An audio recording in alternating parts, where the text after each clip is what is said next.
India on Friday held the second phase of polling for the general election. In the second phase, 88 seats across 13 states and union territories went to the polls. The 88 parliamentary constituencies include all 20 seats in Kerala, 14 in Karnataka, 13 in Rajasthan, 8 each in Uttar Pradesh and Maharashtra, 6 in Madhya Pradesh, 5 each in Assam and Bihar, 3 each in West Bengal and Chhattisgarh, and 1 each in Jammu and Kashmir, Manipur and Tripura. The overall voter turnout in 88 seats going to the polls in 13 states was 50.25% by 3 p.m.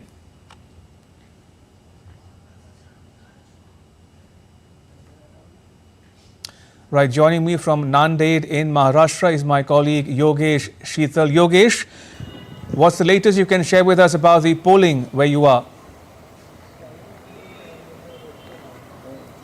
See, Ramesh, in the morning we have seen that people are coming, not in a big number, but at the day proceeded, we see that people, the momentum, it took some momentum, and also in all the, there are more than 2,000 polling booths.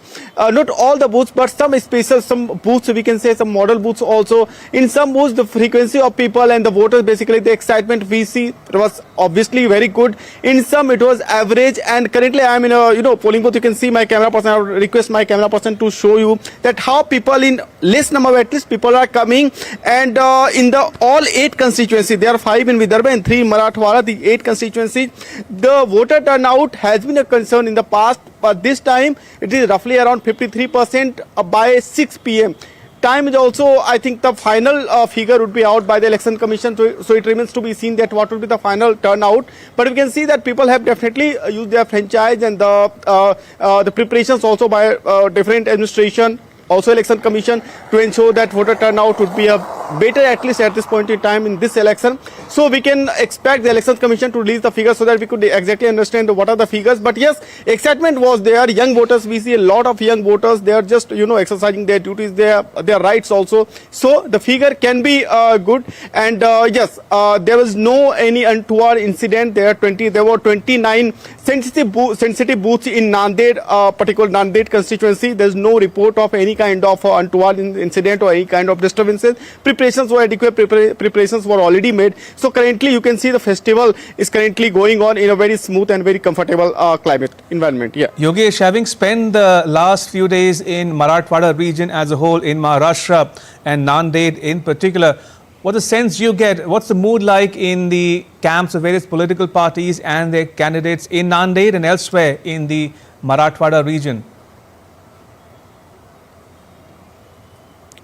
See, Ramesh, it's a very important question, because coming to Marathwada, basically Marathwada, these 3 constituencies in Marathwada, Hingoli, Parvani and Dane. Apart from these 3, there are 5 constituencies in Vidarbha region, that is Akola, Buldana, Yavatmal, Amravati and Wardha. Coming to Marathwada precisely, especially in Nanded. See, Nanded has been a bastion for Congress. We know Shankar Chauhan and then Ashok Chauhan. And since Ashok Chauhan recently joined BJP, it changed the entire political landscape, because Nanded also includes 9 assembly constituencies, 6 constituencies in Nanded, 2 in Hingoli and 1 in Latur. There are 9 constituencies, overall assembly constituencies in Nanded. So since the Maharashtra assembly election is also lined up by the end of this year, this result will definitely, the echo of this result you can see will be heard not only in Nanded but also in Marathwada and entire Maharashtra, because the Congress, basically you can also say that the bargaining power of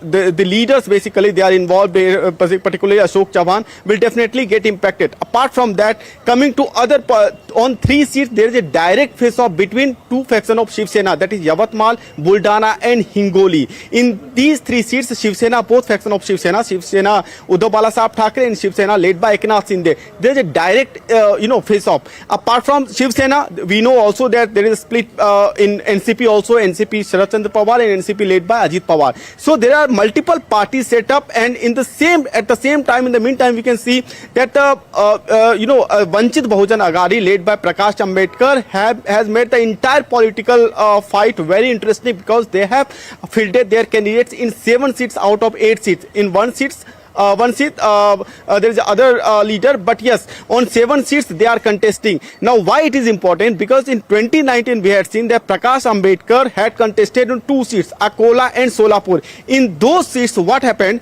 The Congress couldn't win, and also even Prakash Ambedkar also couldn't secure their seat, but the fragmentation of vote was so decisive that Congress also, even the last time, the bargaining, the negotiation and the seat sharing communications were completely on to ensure that Vanchit Bahujan Aghadi is also included in that India alliance, but it couldn't happen, and that is the reason why the entire political parties are very, they are quite infinitely, they are curious to know that what would be the situation. At the same time, also this sympathy vote, because sympathy Marathwada has been best known for Shiv Sena. Earlier it was ruled by Nizam rule. Later on Mukul Vasnik and top leaders represented these constituency.